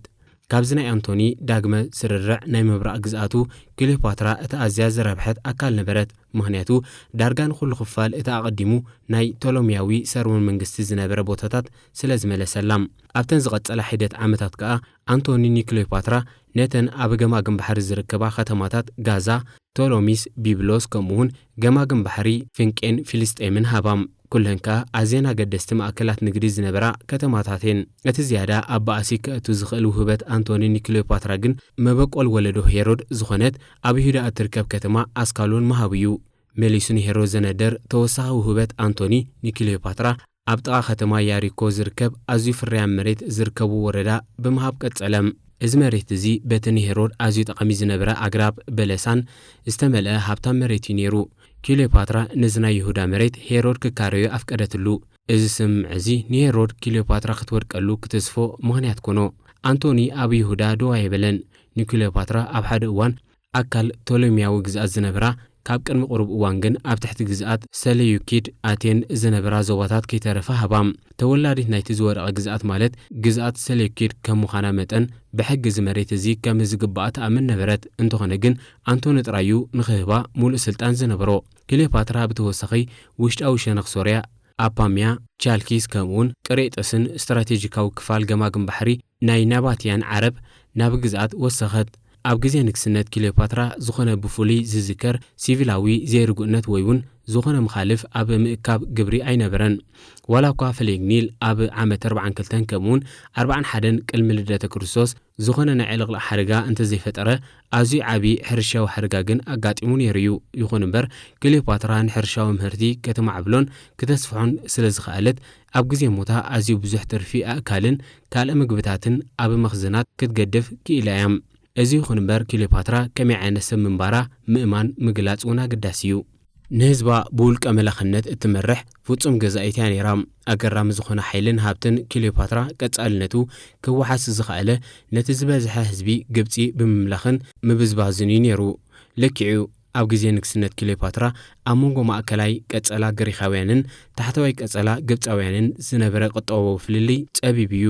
እዚ ግን ብፍሉይ ውጥን ወይ ንድፊ ምሕደራ ዘይኮነስ ብሃንደበት ዝተፈጥረ ነገር እዩ ነይሩ ብሓፈሻ እቶም ሃብተማት ግሪኻውያን ደረጃ ሃብቶም ብሰንኪ ምሕሳር ባጤራ بعدا وددرن مخسار أقدمهم زونن وزنبرو مريتن زقات أمدأيو اتفلليك تسبب كيلومبر أمن برو أتم دخاتات قبض أوين زخون لوت إسلسة فترة عين برن أنتوني أب سالسان شوعتن كلمة لدة كرسوس نيوتولومياوي جزات مسسفحو كليوباترا حدث من جتات أتاوك تركب كألت كفلت كراين مرات يهودا كاب هيرود كمون كاب سدد فرات قبطي كم لينو أكالن زيتن بترخبو أتاوي جمجات ملء نبرت أبت منجستي زنابرو دخاتها زيغاتات جن تقار استنايز حد شابتي كورونا أيكالون أب كندو كليوباترا نزهبتي أب مدقام اتعاناو زنابرا ناي أنطون وفري بارتيان تتقاملو نبرت معرف شوعتم داقم حبرت أنطونن كليوباتران منجستات حامديوم زعيبا مريتناون كمون انسسا كمسب تمقب ويليام شكسبير أنطونن كليوباتران اتناوح تتبيت سقبر الوفري بارتيان عابت الديانة عامته 36 كلمة لدى كرسوس تبقسم كليوباترا عبر الستين زوفريز قبرتو أزي عبي فاينانساو دقف نأنتوني أبقو عزو كساب إفراد أسحابرتو دارجة 5 عامتها زغط أرى شجر بارتياويانن رومياويانن موداتوس نام معالبو كبتسحيتو بهلم نجزات بارتيان أو جزات روما كم توحد نايم كبار حلمي غيسارون ناب جبراون نتامرحم كليوباترا نأنتوني كساب روا إفراد أس دحرم السنايا كابو نابتي أكال جزاتها زخنا حدث بوتاتات عودت نمفتس أميام رحم أبت أنتو زمن حدث جزاتي نتزم حد روزلو حدث بوتاتات بمبتح بتما أوزر كبو هزبي كرأيون بدحر يوالا كاب كال بوتا كوينوم كم حدورم انتي كخلو أفلت أكو هابو من مبتح كايدو يقددو نبرو كليوباترا عودتا بيتا أبي سوريا تركب أباميا بمفلام ندوب بدماسكو بمخاد أبي هودا ناب نوغوز هيرود بتسحت ክሊዮፓትራ ዑደታ ድሕሪ ምዝዛማ ካብ ዓይን ህዝቢ ብምግላል ኣብ ኣሌክሳንድርያ ኣብ ዝርከብ ቤተ መንግስቲ ኮፍ በለት። ኣብዚ እዋን ክሊዮፓትራ ንረብዓይ ውላዳ ጠኒሳ ነበረት። ክሊዮፓትራ ንሳልሳይ ውላዳ ቶሎሚ ፊላደልፈስ ብምባል ሰመየቶ። እዚ ነቲ ቶሎሚያዊ ግዝኣት ኣዝዩ ሰፊሕ ኣብ ዝነበረሉ እዋን ዝመርሖ ዝነበረ ንጉስ ቶሎሚ ካልኣይ ፊላደልፈስ ንምምልካት ዘውፃቶ ስም ነበረ። ክሊዮፓትራ እንደገና ብጥንሲ ወሊድን ኣደነትን ክትሓልፍን ከላ ኣንቶኒ ኸኣ ኣዕናዊ ወፍሪ ይመርሕ ነበረ። ሮማውያን ናብ ግዝኣት ፓርቲያን ዝግበር ጉዕዞ ነዊሕን ሕልኽላኽን ከም ዝኸውን ይፈልጡ ነይሮም እዮም። ኣንቶኒ ግን ነዚ ወፍሪ ኣብ ውሽጢ ሓደ ዓመት ክዕወተሉ ከም ዝኽእል እዩ ዝሕብር ነይሩ። ገዳ ሓቂ ኣንቶኒ ኣብ ወተሃደራዊ ስልቲ ፍሉይ ተውህቦ ዝተዓደለ ሰብ ምዃኑ ኣቐዲሙ ኣርእዩ እዩ። ሕጂ ግን ኣይግድን። ኣብ ቀውዒ 35 ቅድሚ ልደተ ክርስቶስ ወፍሩ ውዱቕ ምዃኑ ክርዳእ ከኣለ። ኣንቶኒ ኣብ ሓጋይ ዝነበረ ኩነታት ኣየርን ሕማምን ዳርጋ ፍርቂ ካብ ወተሃደራቱ ማለት ልዕሊ 24,000 ወተሃደራት ከሰረ። ኣንቶኒ ንሓጋይ ኣብ ኣርሜንያ ብምብጻሕ ድሓር ካብኡ ተበጊሱ ኣብ ጽድያ ስትራቴጂካዊ መጥቃዕቲ ኣብ ልዕሊ ፓርቲያ ክፍጽም መዲቡ ነበረ። እንተኾነ ግን ንጉስ ኣርሜንያ ኣርታቫንደስ ካልኣይ ኣብ ተወሳኒ ህሞት ብምጥላም ንኸዝልቕ ገደዶ። ኣብ ታሕሳስ ኣርሜንያውያን ንኣንቶኒ ናብ ቶሎሚያዊ ግዝኣት ደፍእዎ። ኣብኡ ኸኣ ሰራዊቱ ክሊዮፓትራ መጺኣ ክሳብ እትረድኦም ብሕፅረት ክዳውንትን ዝብላዕ ምግብን ተሳቐዩ። ሓንቲ ዓውደ ውግእ እኳ ብትብዓት ከይተዋግአ ብውርደት ተሳዒሩ ዝብል ዜና ናብ ሮማ በጽሐም። ህዝቢ ሮማ ኸኣ በዚ ዜና ኣዝዮም ጓሃዩ። ክብሪ ኣንቶኒ ኣብ ኢጣልያ ባይታ ዘበጠም። ሮማውያን ከኣ ንፍሽለት ወፍሪ ፓርቲያን ናብ ክሊዮፓትራ ብምጽጋዕ ንዓኣ ንቐፉ። ኣንቶኒ ብሰንኪቲ ዝሕንኽ ስዕረቱ ኣብ ቤተ መንግስቲ ኣሌክሳንድርያ ክሽጎጥ ከሎ ኦክቲቪያን ንህዝባዊ ምስሊ ኣንቶኒ ብምልኣት ኣብ ትሕቲ ቁፅፅር ክእትዎ ኸኣለም። ኦክቲቪያን ብምቕጻል ብውሕሉል ኣገባብ ንኣንቶኒ ናይ ምውራድን ንክሊዮፓትራ ናይ ምስይጣንን ናይ ፕሮፓጋንዳ ወፍርታቱ ተተሓሓዞ። ኣተሓሕዛ ኣንቶኒ ንሰበይቱ ኦክቲቪያ ኸኣ ንኽብሩ ዝሕግዝ ኣይነበረን። ሰብኣያን ሰራዊቱን ኣብ ኣዝዩ ሕማቕ ኩነታት ከም ዘለዉ ሰምዐት ኦክቲቪያ ኣብ ታሕሳስ 35 ቅድሚ ልደተ ክርስቶስ ናይ ስንቂ ቀረባትን ተወሰኽቲ ወተሃደራትን ብምሓዝ ናብ ኣቴንስ ኣብ ጉዕዞ ከም ዘላ ዝሕብር ቃል ሰደደት። ኣብዚ እዋን ክሊዮፓትራ ኣንቶኒ ዳግማይ ናብ ሂወታ ተመሊሱላ ነበረ። ኣብ ልዕሊኡ ዝነበራ ቁፅፅር ንሰበይቱ ኣሕሊፋ ክትብካ ፈቓደኛ ይነበረትን። ስለዚ ምናልባት ክሊዮፓትራ ንኣንቶኒ ሓገዝ ኦክቲቪያ ክነጽግ የእሚናቶ ትኸውን፣ ወይ እውን ኣንቶኒ ባዕሉን ሰበይቱ ናይ ምርኣይ ባህጊ ኣይነብሮን ክኸውን ይኽእል። ዝኾነ ኮይኑ ኣንቶኒ ናብ ምብራቕ ኣቴንስ ካብ ምጓዓዝ ዝኽልክላ መልእኽቲ ሰደደላ። ምብራቕ ኣቴንስ ናይ ኩናት ዞባ ከም ምንባሩ መጠን ኣንቶኒ ንኦክቲቪያ ኣብ ሮማ ኣብቲ ውሕስ ቦታ ክትጸንሕ ክደልያ ምኽንያታዊ እዩ። እንተኾነ ምስ ክሊዮፓትራ ዝነበሮ ርክብ ንኹሉ ነገር ሓላሊኽዎ እዩ። ስለ ዝኾነ ኸኣ ንኦክቲቪያ ስለ ዝመሓለላዩ ናብ ምብራቕ ኣቴንስ ክትመጽእ ዘይደለያ ኢልካ ክትሓስብ ኣይከኣልን። ብድሕሪ እዚ ኦክቲቪያ ናብ ሮማ ምስ ተመልሰት ናይ ዝተበደለ ግዳይ ተራእያ ሒዛም። ህዝቢ ሮማ ንኦክቲቪያ ኣዝዮም እዮም ዝፈትውዋ። ከም ሞራላዊትን በላሕን ኣባል ናይቲ መራሒ ቀጸላ ኸ እዮም ዝርእይዋም። ምስ ኦክቲቪያ ብምውድዳር ንክሊዮፓትራ ከም ሓንቲ ባዕዳዊት ስግኣት ስነ ምግባር ዘይብላን ናይ ዝሙት ህርፋን ዘለዋ ብዕልክትን ይርእይዋን። ምስ ኣንቶኒ ዘለዋ ዝምድና ኸኣ ኣብ ሮማ ዕንወት ጥራይ ክኽትል ከም ዝኽእል ይኣምኑን ነበሩ። ብድሕሪ እዚ ኣንቶኒ ኣብ ኣሌክሳንድርያ ዓወት ናይ ምጽምባል ሓደ ዓሻ ስጉምቲ ወሰደ። ምጽምባል ናይቲ ኣብ ዓጀብ ናይ ሓደ ዕውት ሮማዊ ጀነራል ናይ ቤት መቕደስ ጁፒተር ኣብ ሮማ ዝተማእከለ ክቡር ዓወት። ኣብ ኣሌክሳንድርያ እዚ ፍጻመ ፍሹል ነበረ። ኣብ ሮማ ዝነበሩ ህዝቢ ሮማ ኣንቶኒ ነዚ ጥንታዊ ወግዖም ምስ ግብፃውያን ክገብሮ ብምፍታን ምጽያቑ ኣዝዩ ኣሰንበዶም። ሕጂ እውን ተወቃሲት ክሊዮፓትራ ኾነት። ድሕሪ ሓፂር እዋን ክሊዮፓትራ ንወፍያታት ኣሌክሳንድርያ ከተዋሃድ ጀመረት።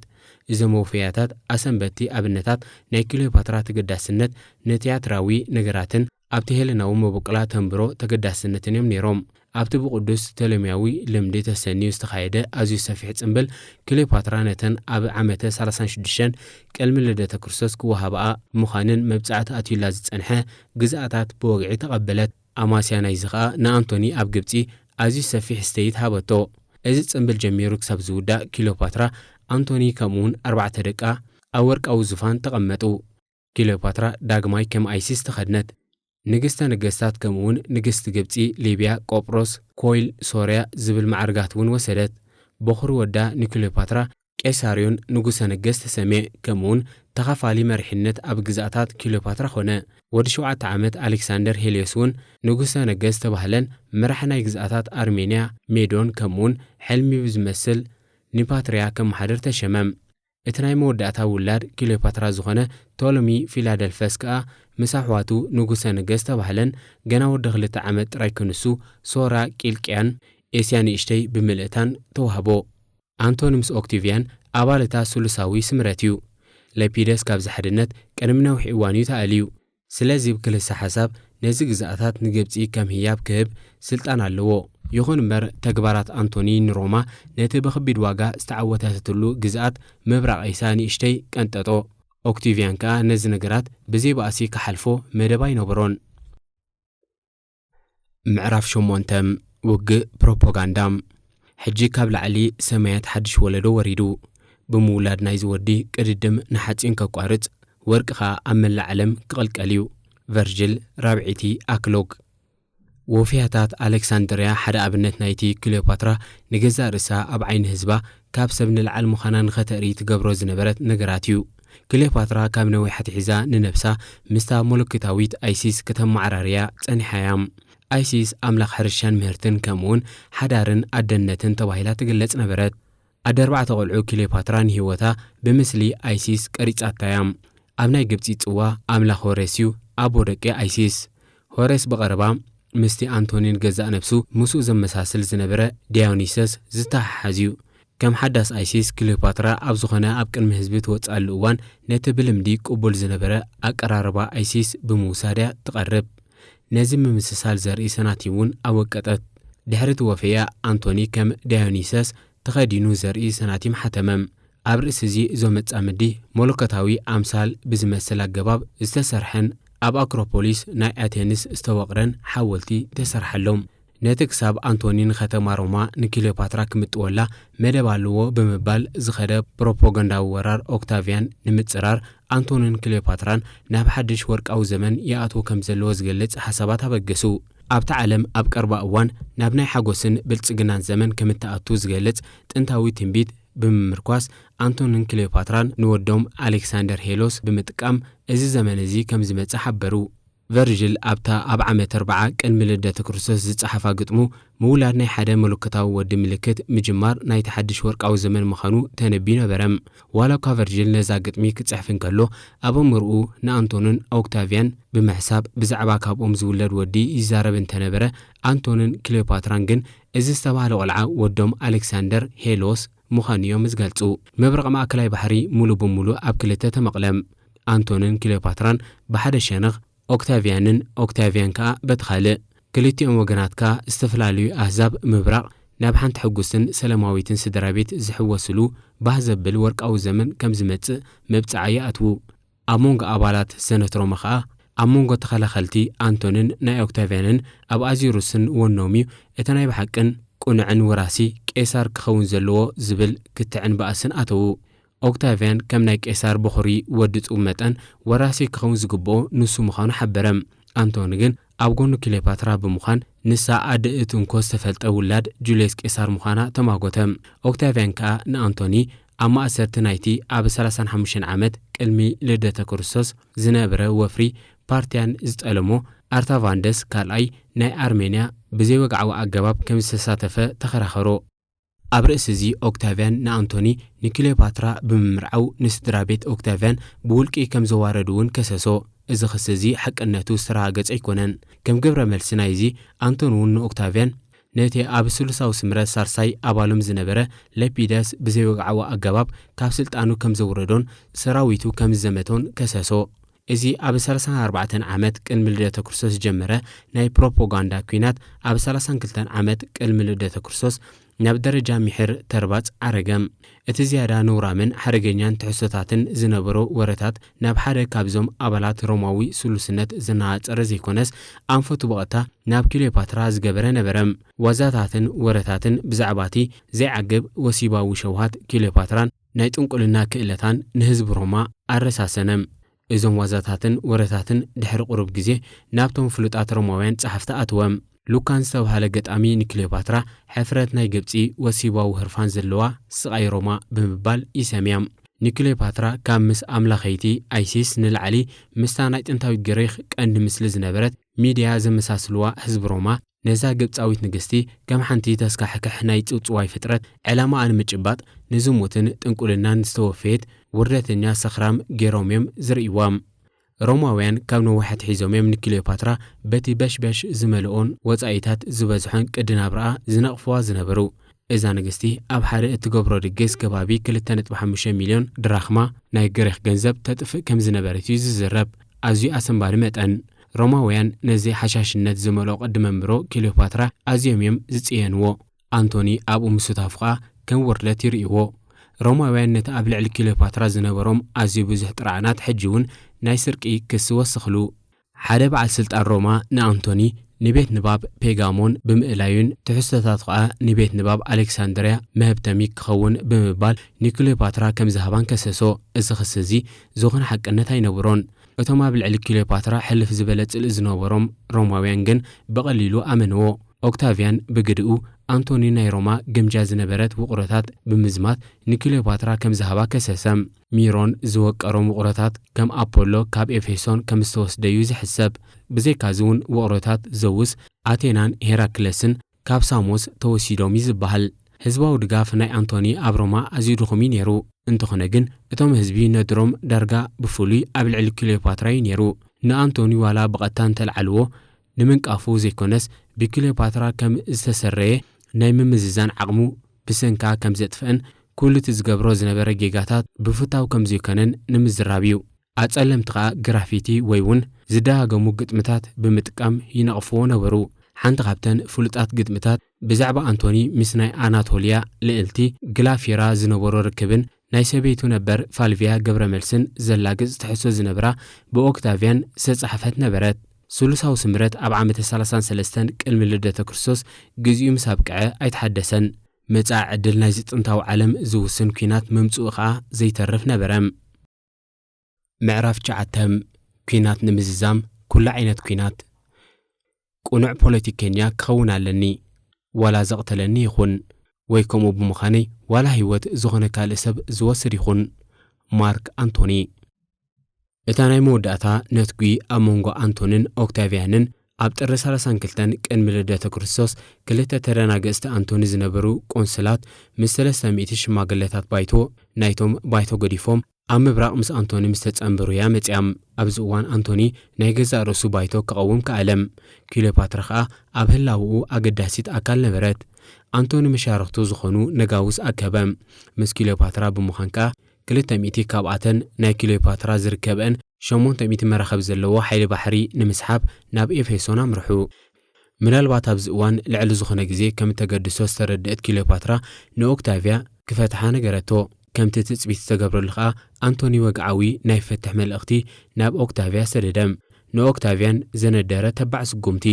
ኦክታቪያን ንናይ አንቶኒ ልበዋ መንዝዐ። እዚ ምናልባት እቲ ብዘይ ወግዓዊ ኣገባብ ክገብሮ ዝኽእል ዝነበረ እንኮ ነገር እዩ። ነዚ ዝወረሶ ሰነድ ከኣ ኣብ ምልዕዓል ህዝቢ ሮማ ኣንጻር አንቶኒ ተጠቕመሉ። ኣብ ህዝባዊ ኣጋጣሚ ኦክታቪያን ንገለ ካብ ትሕዝቶ እቲ ልበዋታት አንቶኒ ሒዙ ዝነበረ ጭራም ወረቓቕቲ ኣንበበሎም። ቄሳርዮን እቲ ናይ ብሓቂ ወራሲ ቀይሳር ምዃኑ፣ አንቶኒ ኣብ ግብፂ ኣብ ናይ ክሌዮፓትራ መቓብር ክቕበር ከም ዝብህግን ርእሲ ከተማ ሮማ ናብ ኣሌክሳንድርያ ናይ ምግዓዙ መደብ ከም ዘለዎን ዝገልጽ ትሕዝቶታት ነበሮ። እዚ ልበዋ እዚ ናይ ብሓቂ ድዩ ነይሩ ዋላስ ዝተተምነየ እዩ ዝፍለጥ ነገር የለን። በዚ ኮይኑ በቲ ግን እዚ ንህዝቢ ዝተነበ ትሕዝቶ እቲ ከምጽኦ ዝተደለየ ውፅኢት ኣምጽኡ እዩ። ኣብዚ እዋን ሮማ ንአንቶኒን ነታ ሰይጣናዊት ዝብልዋ ክሌዮፓትራን ከየጥፍአት ትቐስን ኣይትመስልን። ክልቲኦም ወገናት ኩሉ ኣተኩሮኦም ዝዓበየ ሰራዊት ኣብ ምእካብ ነበረም። ናይ ክሌዮፓትራን አንቶንን 800 መራኸብ ብልዕሊ 100,000 ሰራዊትን 11 ነፃ ነጋውስን ዝተዓጀባየን። ብኣንጻሩ ኦክታቪያን 200 መራኸብ ምስ 800,000 ሰራዊት ጥራዩ ዝነበሮ። ይኹን እምበር ኣዝዩ ብዙሕ ክፋል ካብ ሰራዊት ክሌዮፓትራን አንቶንን ብዙሕ ዘይሰልጠኑ ነጋደዮም ነይሮም። ናይ ኦክታቪያን ግን ሙሉእ ብምሉእ ብወተሃደራዊ መዳይ ዝሰልጠኑ ሰራዊት እዮም ነይሮም። ኣብ ጽድያ ናይ ዓመተ 31 ቅድሚ ልደተ ክርስቶስ አንቶንን ክሌዮፓትራን ሓይሊ ባሕሮም ኣብቲ ኣምብራችያን ወሽመጥ ናይ ሰሜን ምዕራብ ግሪክ እትርከብ ኣክቲዮን ዝተባህለት ቦታ ኣንበርዎ። ክሌዮፓትራን ግብፂ ካብ ሓይልታት ኦክታቪያን ክትከላኸልላ እንተኾይና ኣብ ገማግም ባሕሪ ግሪክ ንዘሎ ባሕርታት ክትቆፃፀር ከም ዘለዋ ትፈልጥ እያ። ኦክታቪያን ንሰራዊቱ ናብ ደሴት ቀርቂራ ናይ ሕጂ ኮርፋ ብምግዓዝ ንምንቅስቃስ ናብ ናይ አንቶኒን ክሊዮፓትራን ሰራዊት ዘብሉ ዝነበሩ ቀረባት ከዓናቀፍ ፈተነም ኣብ መላእ ናይ ተሰዓበት ክረምቲ እቶም ክልተ ሰራዊታት ኣብ ገለገለ ንኣሽቱ ውግኣት ብምጽማድ ሓለፍዋም ብሓፈሻ ክርአን ከለኻ እቲ ዝነበረ ንኣሽቱ ውግኣት ብዓወት ኦክታቪያን ተዛዘመም ምናልባት ንጌጋ ወገን ከም ዝደገፉ ዝተረዱ ክኾኑ ዝኽእሉ መሻርክቲ አንቶኒን ክሊዮፓትራን ዝጸንሑ ንጋውስ መርገጺኦም ቀይሩ ድሕነት ናይ መንግስታ ከሸቐላ ዝጀመረ ክሊዮፓትራ ገለ ስማዊ ሓይሊ ጥራይ ብምግዳፍ ሰራዊታ ሒዛ ናብ ግብፂ ክትመለስ ደለየት ናይ አንቶኒ ወተሃደራውያን ጀነራላት ከዓ ናብ ውሽጢ መሬት ግሪኽ ብምዝላቕ ውግኦም ኣብ መሬት ብምዃን ክቕጽሉ መደቡ ክሊዮፓትራ ግን ድሕነት ግብፂ ክትረጋግጸሉ ትኽእል እንኮ መንገዲ ንሓይሊ ባሕሪ ኦክታቪያን ብምዕናው ጥራይ ምዃኑ ኣጸቢቓ ትርዳእ ነበረት ኣብ 2 መስከረም 31 ቅድሚ ልደተ ክርስቶስ አንቶኒን ክሊዮፓትራን ውግእ ኣክቲዩም ዝተሰመየ ወሳኒ ዓውደ ኪናት ኣዋሃዱ ክሊዮፓትራ ኣብ መሪሕነት አንቶንያስ ሱሳ መራኸብ ብምምራሕ ኣብ ኣፍ ውሽመጥ ኣምብራችያን ተጓዓዘት አንቶኒ እንተስክከላኸለላ ወይስ ክጎሳ ድልዩ መራኸብ ክሊዮፓትራ ኣብ ድሕሪት ቀንዲ ሓይሊ ከም ዝስለፉ ገበረም ኣብ መንጎ ውግእ ንግብፂ ክትከላኸለሉ ዝኽእላ ቁመና ከም ዘይብላን እቲ ኩናት ዳርጋ ከም ዝኸሰርዎን ዝተረድአት ክሊዮፓትራ መራኸባ ብምጥዋይ ንደቡብ ገጻ ናብ ፔሎፖኒስ ኣምርሐት አንቶኒን መርከቡ ነዛ ንግስቲ ክስዕባ ኣዘዘም ንአንቶኒን ክሊዮፓትራን ናብታ ኣብ ደቡባዊ ፔልፓኒስ እትርከብ ወደብ ታይናሮን ንምብጻሕ 3 መዓልታት ወሰደሎም ኣብዚ መቓን ግዜ ውግእ ኣክቲዩም ብስዕረቶም ኣብቅዐም ኣብዚ እዋን ክሊዮፓትራን አንቶኒን ካብዚ ዓውደ ውግእ ከም ዝሃደሙን ብዙሓት ካብ ላዕለዎት ሰበስልጣንን ተራ ወተሃደራትን ነብሶም ንምድሓን ናብ ኦክታቪያን ናይ ተመኣዛዝነት ቃል ብምእታው ኢዶም ከም ዝሃቡን ዝገልጽ ዜናታት ክናፈስ ጀመረ ኣብ ሳልሳይ መዓልቲ ናይ መስከረም ኣብ ሰዓታት ንግሆ ኦክታቪያን ንውሽጢ መሬት ግሪኽ ተቆጻጸሮ ኣብታ ታሪኻዊት መሻርክቲ ክሊዮፓትራ ዝኾነት ከተማ ኣቴንስ ከዓ ዓረደም አንቶኒን ክሊዮፓትራን ካብ ታይናሮን ናብ ግብፂ ተጓዓዙ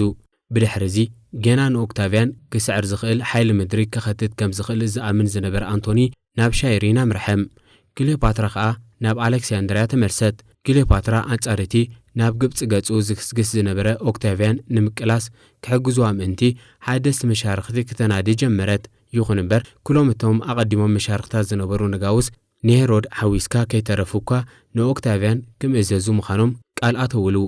በዚ ከዓ አንቶኒን ክሊዮፓትራን ካብ ገሪኽ ክሳብ ግብፂ ሓደ መሻርክቶካ ክረኽቡ ኣይከኣሉን ምዕራፍ 10 እታ ናይ መወዳእታ ፈርዖን ግብፂ ብዓወት ኣይክምካሓኔም ክሊዮፓትራ ሻውዒቲ ድሕሪ ስዕረት ሓይሊ ባሕራ ኣብ ውግእ ኣክቲዩምን ንዕኡ ዝሰዓበ ጥልመት መሻርክታን ክሊዮፓትራ እቲ ናይ ብሓቂ ሓያል ባህርያ ክተንጸባርቕ ጀመረት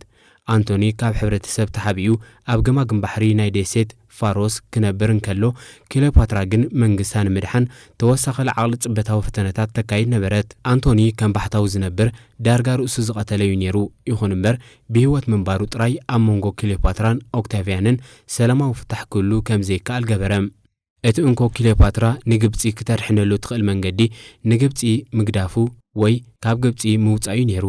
ክሊዮፓትራን ወዳ ቄሳርዮን ስልጣን ብምርካብ ንግብፂ ዘመሓድረሉ መንገዲ ክተናዲ ጀመረት እዚ ብምግባር ንዝበዝሕቲ ናብ ኣዘቕንዐ ተጻብኦታት ሮማውያን ክእለ ይኽእል እዩ ብምባል ስለዚ ተተስፈወትያም ኣብ ከባቢ 31 ቅድሚ ልደተ ክርስቶስ ክሊዮፓትራ ካብ ግብፂ ወፀት ምናልባት እውን ንዝተረፈ ግዚኣ ኣብ ህንዲ ንምንባር ክሊዮፓትራ ብዘይ አንቶኒ ሓደ መደብ ጠጀአት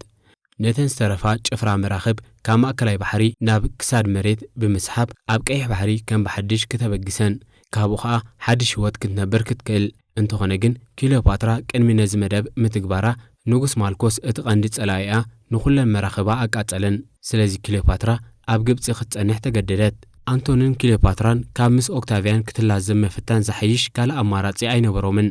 ኦክታቪያን ኩሉ ስልጣን ኣብ ትሕቲ ቁፅፅሩ ከም ዘእተዎ ንጹር ነበረም ለዘባት ንኣዋርሕ ቀጸሉ ይኹን እምበር ወልሓንቲ ፍረ ኣይነበሮን አንቶኒ ወልሓንቲ ውፅኢት ከምጽእ ዘይክእል ጾር ከም ዝኾነ ዝተረድአት ክሊዮፓትራ ንኦክታቪያን ብምስጢር ብምርካብ ንግስነታ ንደቃ ክተረክብ ኣፍቀደቶ ነዚ ስምምዕ ንምምቃሩ ከዓ ክሊዮፓትራ ንኦክታቪያን ወርቂ ዘንጊ ኣኽሊልን ዙፋንን ሰደደትሉ ምስ ነጥብታታ እንተተሰማሚዑ እውን ኣዝዩ ብርክት ገንዘብ ከም እትሰደሉ ቃል ኣተወተሉ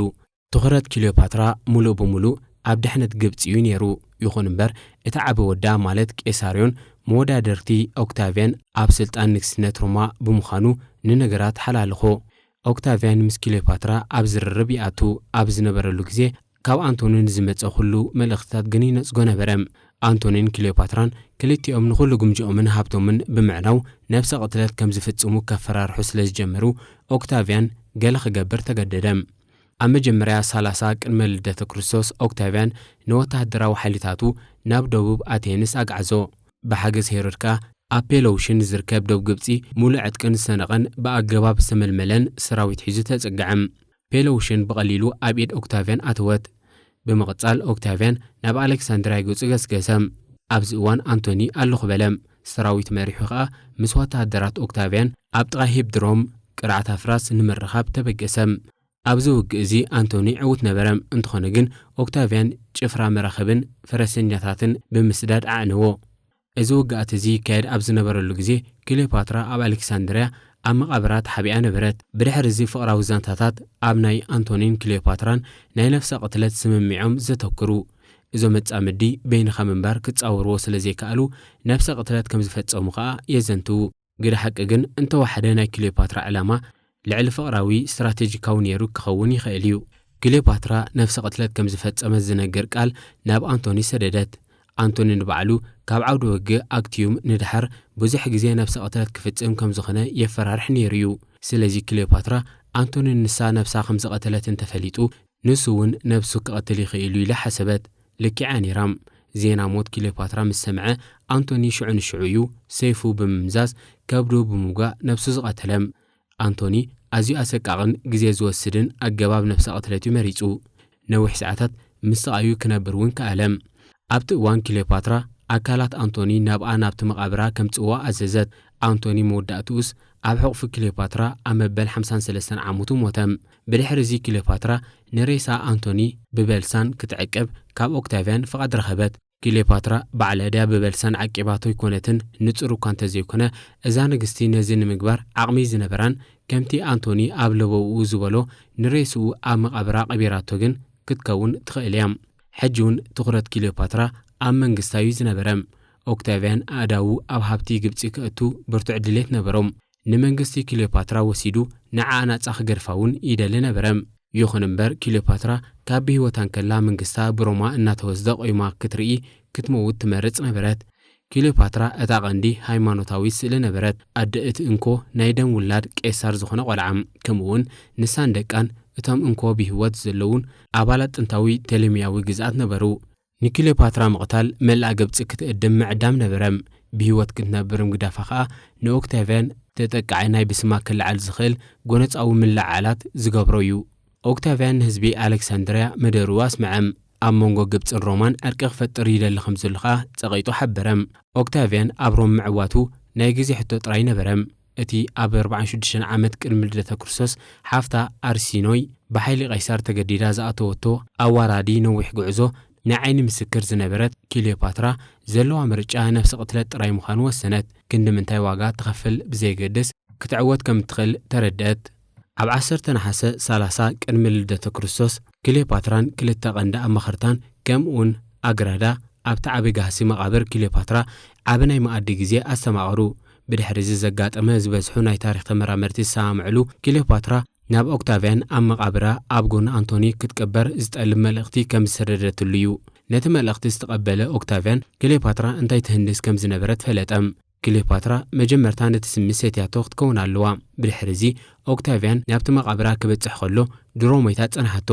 ኣግራድ ክሊዮፓትራ ንኣካላታ ብፍሉይ ንግስነታዊ ልብስታት ብምልባስ ብጥንቃቐ ኣጋዲመንኣ ነበራም። ንሳት እውን ንገዛ ርእሰን ዳርጋ ሞይተን ተጋዲመን ነበራም። ክሊዮፓትራ ኣብ መበል 39 ዓመታ ሞተት።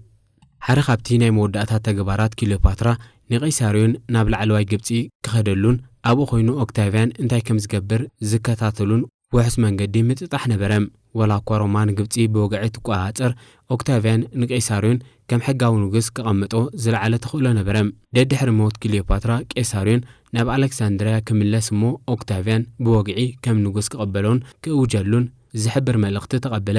እዚ ይኹን እምበር ኦክታቪያን ሓደ ቀታሊ ብምስዳድ ቀይሳርዮን ገና ኣብ መንገዲ እንከሎ ከቕትሎ መዲቡ ነበረ። ኦክታቪያን ንበኽሩ ወዲ አንቶኒ ማለት አንቲለስ ሓዊስካ ዙፋን ግብጺ ይግባአናዩ ዝብሉ ዝነበሩ ሓደ ብሓደ ቀንጢብዎም እዩ። بنحاس 29 30 قدم لدته ክርስቶስ كا تولومياዊ ንግስነት بوقعي أبقعم مدمدمتم دحر موت كليوباترا أوكتافيان نوتم زفان قبطي يقبعنا يبهالت زنبرو بمعلاي نوتم قلعو بهوت كنبرو حدقوم اتم مناتو دقي كليوباترا مالت ألكسندر هيليوسن كليوباترا سلنن مسنشنا حوم تولومي فيلادلفس أوكتافيا كتعبيوم نابرو ما تسدو